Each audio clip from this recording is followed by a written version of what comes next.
Joseph Schlitz Brewing Company of Milwaukee, Wisconsin presents The Halls of Ivy, starring Mr. and Mrs. Ronald Coleman.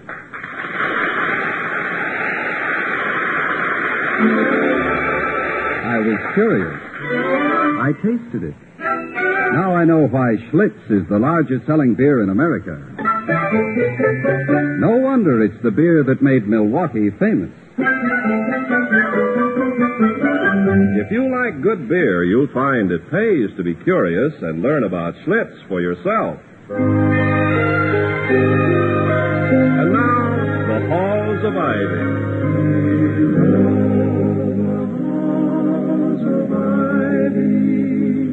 That surround us here today, and we will not forget, though we be far, away.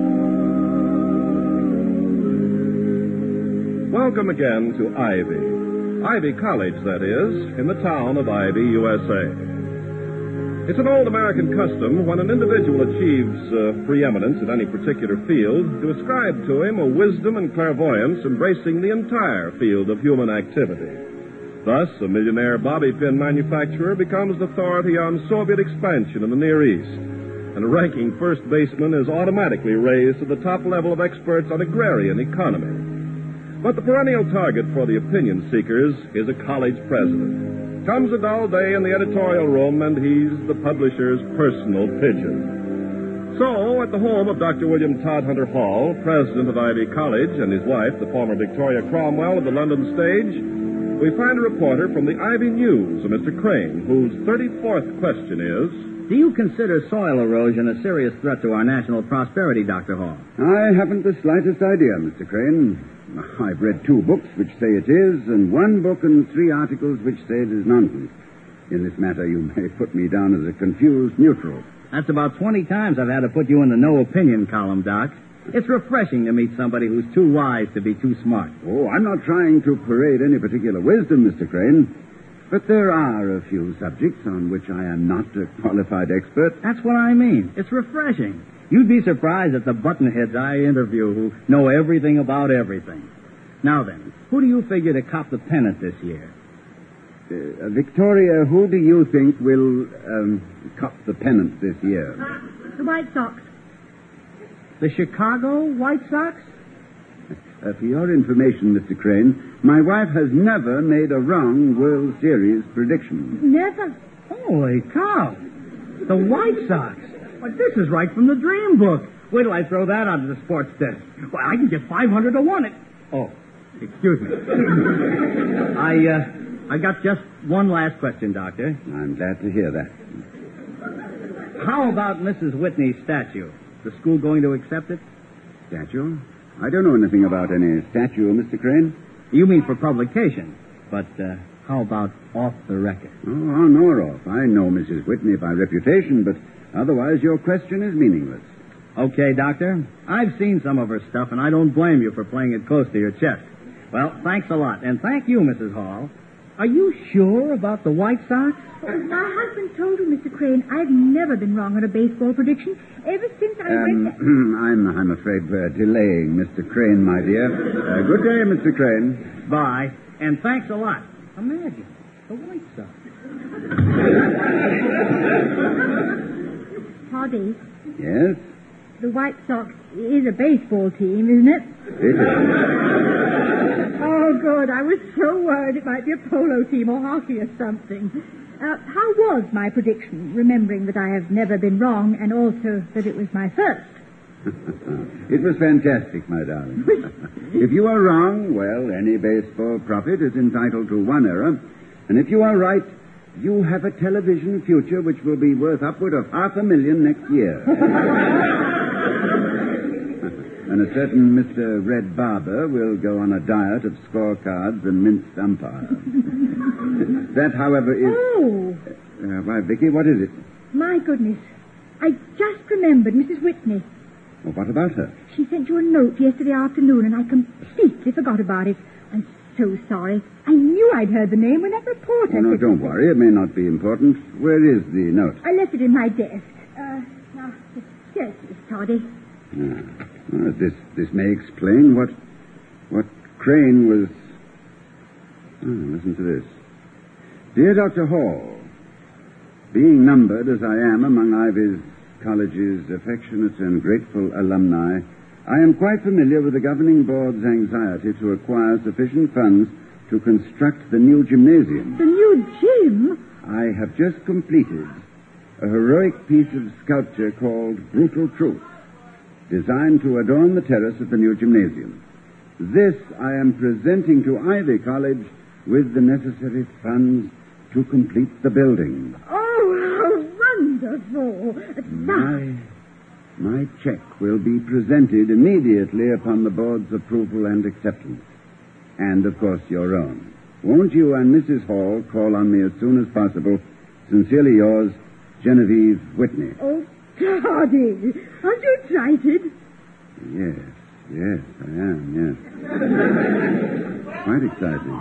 Well, I must say you're controlling it very successfully. Oh, Vicky, my dear, when one has spent as many years as I wheedling money out of alumni and hardly a dollar of it without a string attached, one acquires a sort of psychic caution. In this case, have you ever seen a Whitney sculpture? No, not unless that monstrosity in the garden of the City Museum is one of hers. The one that looks like a grain elevator struck twice by lightning. That is a Whitney. No. Yes. But, Toddy, no American woman could have done that. It must have been done by some gigantic Hungarian or Czech with a beard down to here and Oh, no. Yes, I agree. Her work always seems more in the nature of some great geographical upheaval. But I'll get it. Dr. Hall's resident. Dr. Hall, this is Merriweather. Oh, yes, Mr. Merriweather. It's always nice to hear from you. This is Charles Merriweather, Doctor, not John. Oh. My brother had to go away. He asked me to call and tell you that you're expected at Mrs. Whitney's house today for tea. Today? Yeah, 4 o'clock. You, Mrs. Hall, Wellman, and myself. I'm standing in for my brother. We're twins, you know. Nobody can tell us apart anyway. Well, I didn't realize it was so urgent. Well, you know Wellman. All prospective endowments are urgent to him. The way he reaches out for that next donation, you'd think this college was in danger of becoming a parking lot next Tuesday. In that case, I suppose our presence is indicated. We'll see you there. Fine, Doctor. Goodbye. Goodbye. Something about Mrs. Whitney? Tea, 4 o'clock at her house. You and I, Mr. Merriweather's brother, and Mr. Wellman. Well, where's Mr. Merriweather? Oh, he's out of town.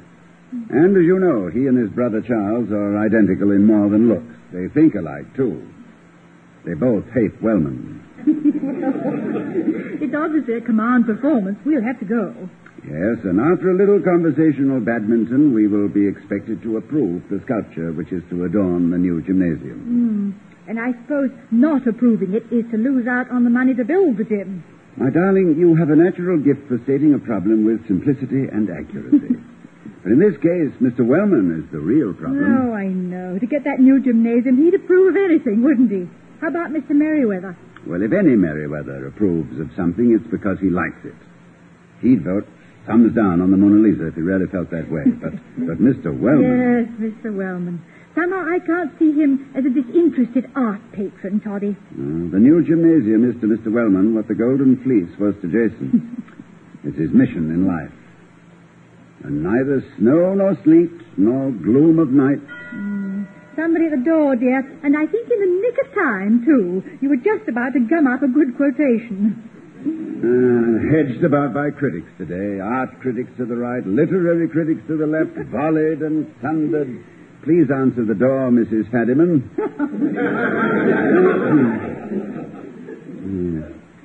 Neither rain nor hail nor sleet. Neither storm nor sleet nor gloom of night shall stay this courier from his appointment. Neither wind nor storm. Oh, William, it's Mr. Wellman. Good day, Mr. Wellman. Doctor? Won't you sit down? No, thank you, Mrs. Hall. Can't stay but a moment. Wanted to speak to you about Mrs. Whitney's offer to complete the new gymnasium. Yes, I presumed that was it, Mr. Wellman. Well, Well, what? I just wanted to be sure you're going to be reasonable about it, that's all. After all, if we all agree that, it's better to have an understanding beforehand. So, well, the Board of Governors wants this donation, Dr. Hall. At any price? I do not see that the acceptance of a very valuable piece of sculpture by a world-famous artist is any great price to pay, Mrs. Hall. Well, do we understand each other, Doctor? If we do, it'll be for the first time. I don't think we do. Do you mean, sir, that you are unwilling to make a very small compromise in a matter so important to this college as a new gymnasium when... Mr. Wellman... Yes. If I make any compromises, it will be after I have seen Mrs. Whitney's work. I'll definitely not commit myself to you, nor to anyone, until I... By the way, have you seen this statue? Yes. Yes, I have. What is your frank opinion of it? My frank opinion, as you call it, Mrs. Hall, is that the artistic appraisals of Dr. Hall, Mr. Merriweather, and myself are not half as important to this college as the acquisition of a new gymnasium. The money to build it is far more important to me than any decorations that may come with it. And I think I reflect the opinion of the majority of the board. I'm sorry, Mr. Wellman, but I can't give you a blanket endorsement, sight unseen. Yes, well, but I warn you, Dr. Hall, if we lose this donation because of your integrity? I think he meant my stubbornness, Victoria. I take it, Mr. Wellman, this is a warning to go along with the majority vote, if you can arrange one. The board wants this gymnasium, that's all. Good day, Mrs. Hall. Doctor, I can find my way out. Thank you. Well, here we go again. Why don't you and Mr. Wellman just meet each other behind the library some morning? You know, pistols for two and breakfast for one, that sort of thing. No, I'm just beginning to enjoy these little encounters. I find that Mr. Wellman's bark is a great deal worse than his bite. That's simply a lovely reference, Toddy. Simply lovely. What reference? To Mr. Wellman's barking and biting. Because my opinion of his ancestry is also... Vicky, please.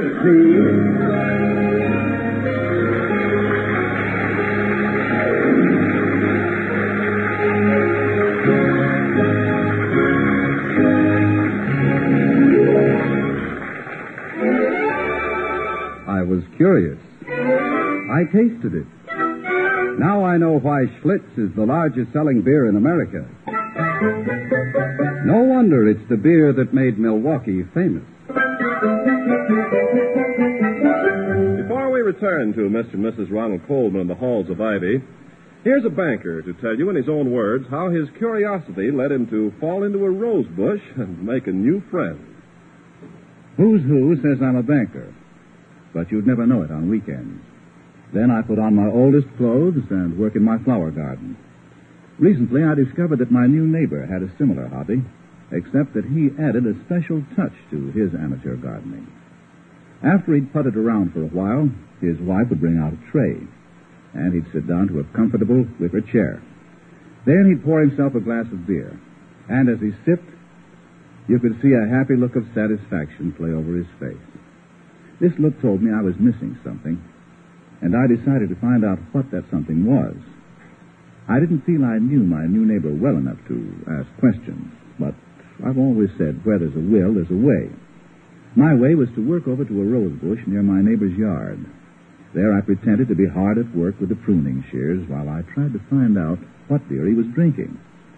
I had just made out the name Schlitz on the label when suddenly I lost my balance and sprawled painfully into the rose bush. The yelp I let out brought my neighbor on the run. But fortunately, nothing was seriously damaged but my dignity. This was quickly repaired when my neighbor invited me to sample the beer I'd been so curious about. I drank and found out why Schlitz had won itself such a large following. Now, almost every day after work, you see the two of us, sometimes in his garden, sometimes in mine, with bottles of Schlitz beside us. The looks of satisfaction on our faces tell the story. No wonder Schlitz is the largest selling beer in America. No wonder it's the beer that made Milwaukee famous.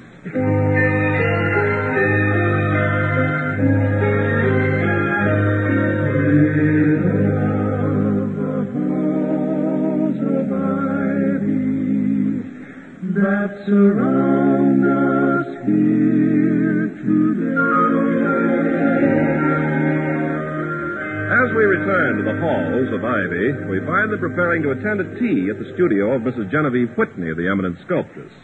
Mrs. Hall says, You look very handsome in your blue suit, Toddy. Thank you. How about me? Lovely. You didn't even look. I didn't have to. You're always lovely. You have an instinct for clothes. Without that slight flamboyance one usually associates with the theater. Well, there are two sides to every footlight, Toddy. But Hamlet doesn't have to wear his tights going home on the subway. No, and I suppose Carmen can take the rose out of her teeth long enough to have a sandwich at the drugstore. You know, Vicky, I'm a little worried about Mrs. Whitney's statue. We do need a new gymnasium. I know, but I love this college, particularly its physical aspects. The architecture of this campus is a great part of its charm.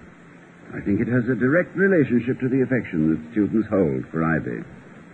And I will not approve anything which is not in harmony. Gymnasium or no gymnasium, board of governors or no board of governors. Good. Well, I'm on your side, Doctor. We won't accept anything we don't like, even if they blacked on us. Blackjack is the word, Victoria. Not Well, I just meant the word. I didn't like to be too intimate with it. Vicky, you're a very soothing person. England's loss was certainly America's profit. Would you like to go back for a visit? Oh, I'd love it. Wouldn't you like it, too? See again all the places we went together? Yeah, sentimental sabbatical. I would indeed, Victoria. The Lake District, Covent Garden, Chelsea, Pudding Lane. Hyde Park Corner and the Cotswolds and the plum blossoms and the Vale of Evesham. And the Tower. Ah, the Tower. Do you remember the midnight we spent at the Tower of London? After we walked from Southwark Cathedral across the Thames to Billingsgate Market. And watched the ceremony of the keys. Oh, it was a lovely evening. I'd never seen it before, you know.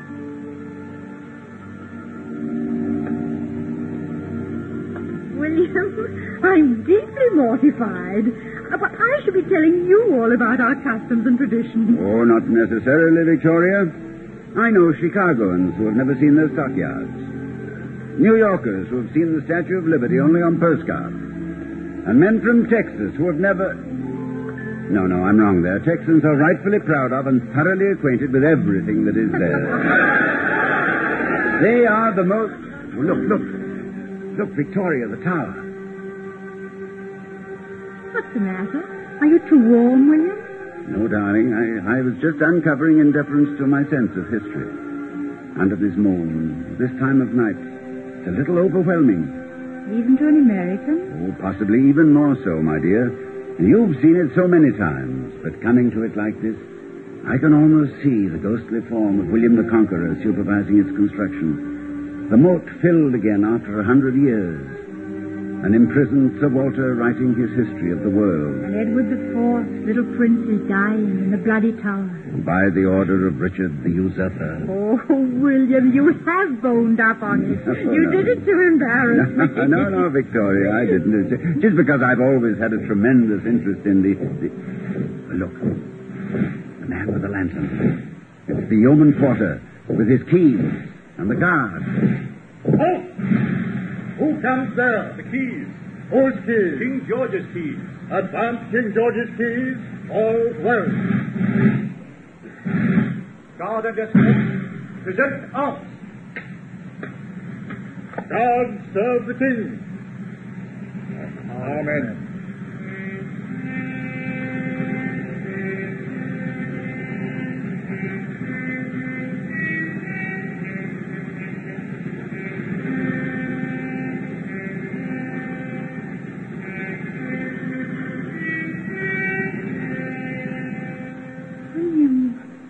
Dear, my hand. You're holding it so tightly. I'm sorry. I was just thinking. This ceremony has been observed every night since the Middle Ages. I almost feel a sense of impertinence at the thought of taking you away from all this beauty, all this history and tradition. Oh, you're not taking me away, William, dear. I'm following you. And much as I love it, This country can survive my departure, I think. It's lived through worse crises than this. I know, my dear, but Excuse me, Toddy, but we're due at Mrs. Whitney's in 20 minutes. Mrs. Whitney, but the sculptress, but what's she doing in England? No, she can't Toddy, What? you're in Ivy. We're invited for tea. Well, at this time of night, how could Toddy, darling, come What, back. dear? Where do you say? Oh, yes. I say, shouldn't we be leaving for Mrs. Whitney's? Aren't we about due there? Yes, William, we are. I was trying to tell you, but you were thinking about something else. What was it? The Tower of London. The ceremony of the keys.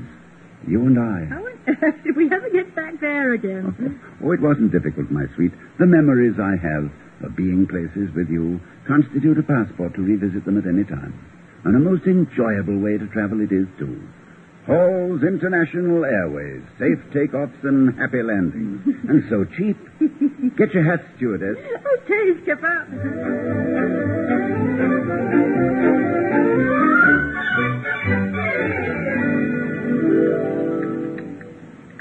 More tea, Mrs. Hall? Doctor? No, thank you. No, thank you, Mrs. Whitney. Mr. Wellman? Mr. Merriweather? Thank you, no. Couldn't absorb another drop, ma'am, thank you. Besides, I'd like to put this teacup down. A hand like mine that was designed to hold a miner's pick, a competitor's throat, and a golf bag, in the order named, isn't very safe for one of these eggshells. I thought you were handling it very sweetly, Mr. Merriweather. So did I. In fact, for an ex-miner, your social graces are quite remarkable. Well, I worked hard at it, Doctor. Made $1 million so I could have some decent clothes, and then discovered that a millionaire can get away with wearing anything. By that time, I was so used to wearing a coat and necktie, it was too late. Well, how about you, Mr. Wellman? Or were you born to the purple? No, indeed. I'm a self-made man. Decent of you to take the blame for it, Clarence. This is all very well, Merriweather, but the purpose for which we are here Oh, is... of course, I'm sorry. Mr. Wellman, you're perfectly right. I'm sure Dr. and Mrs. Hall would like to see my work. Yes, I we wasn't should be. trying to hurry you, Mrs. Whitney. Oh, you were too, Clarence. Trouble with you is, when you see people relaxing, you've got to recall them to some stern duty. You're a Puritan. Ease up, son. The Indians have gone and the colony is saved. For once, I find myself in agreement with Mr. Wellman. I think we shouldn't take any more of our hostess's time. Oh, very well, Doctor. My studio's through here. It used to be the grand ballroom in my grandfather's day. Much of Grandfather would approve of clay on the floor and marble chips all over a room in which he entertained the governor and 2 presidents. But as Mr. Merriweather is probably about to say, every generation must do its chiseling in its own way.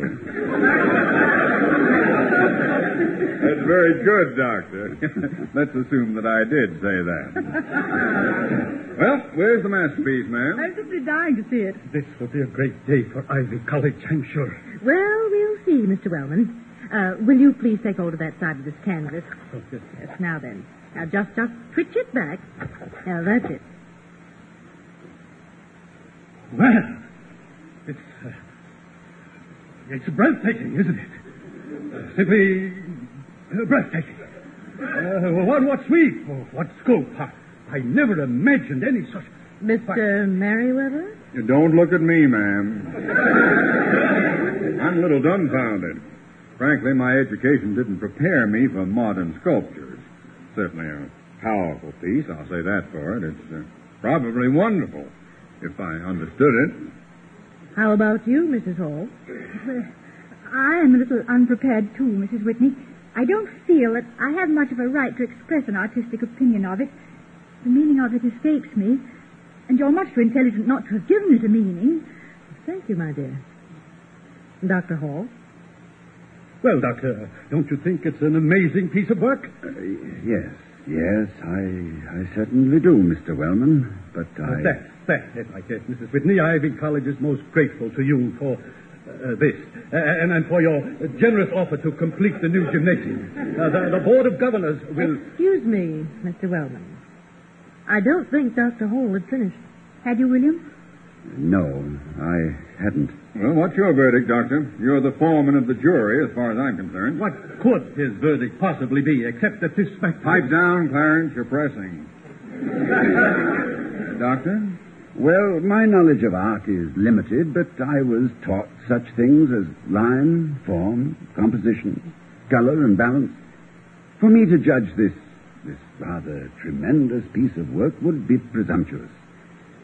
Mrs. Whitney, your technical proficiency is beyond question. Your reputation is secure. Your admirers are legion. Your generosity deeply appreciated. But in all honesty, I must vote no. Dr. Hall, do you realize what this means to Ivy College? Mr. Wellman. What good heavens, is the man so blind? Clarence, the lady told you to shut up. You do understand, Doctor, that I'm tremendously proud of this work. Oh, madam, were I capable of producing anything 1/10 as impressive, I should be equally proud. Then what, Doctor? And you do know, Doctor, that I had intended to provide funds for the new gymnasium upon the acceptance of this statue. Yes, I know that, but I cannot give my approval. Why not, Doctor? Tell them, William.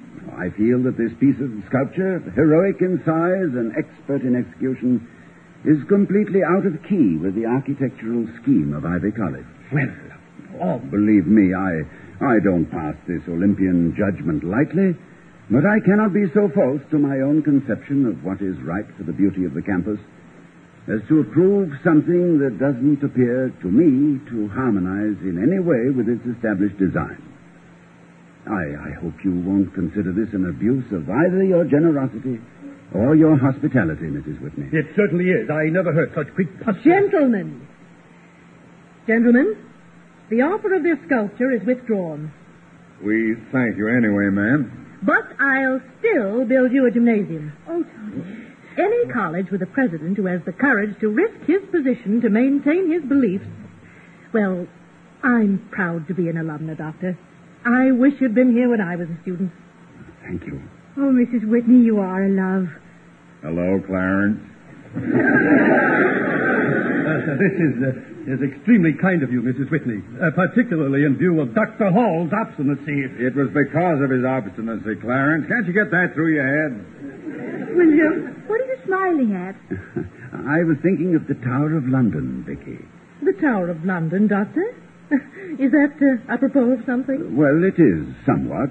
There's a ceremony at the Tower of London, the ceremony of the keys. It's no secret to my wife that I hold fast to certain kinds of tradition, the kind that are significant of courage and grace and character. Every man, I suppose, has his own ceremony of the keys, and to hand them on, shining and bright, is one of the... Oh, dear me, I'm sorry. Am I moralizing again? Yes, Toddy. And don't stop. Ever.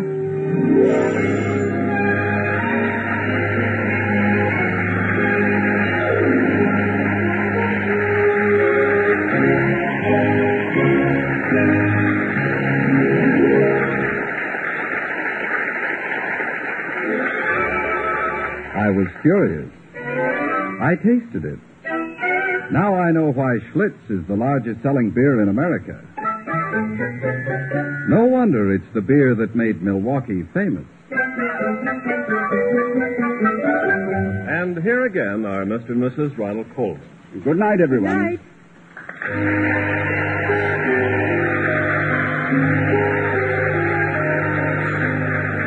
Be sure to see Ronald Colman's latest picture, Champagne for Caesar. We'll be seeing you next week at this time at the Halls of Ivy, starring Mr. and Mrs. Ronald Colman. The other players were Paula Winslow, Herb Butterfield, Gail Gordon, Jerry Hausner, Raymond Lawrence, and Harry Martin. Tonight's script was written by Don Quinn and Hector Chesney. Our music was composed and conducted by Henry Russell. The Halls of Ivy was created by Don Quinn, directed by Nat Wolf, and presented by the Joseph Schlitz Brewing Company of Milwaukee, Wisconsin. Ken Carpenter speaking.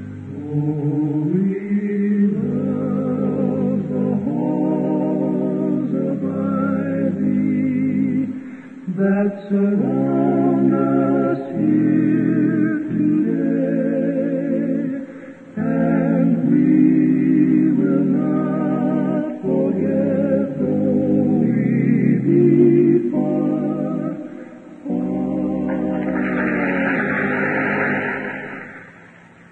far. For the big wedding, stay tuned now to The Great Gildersleeve on NBC.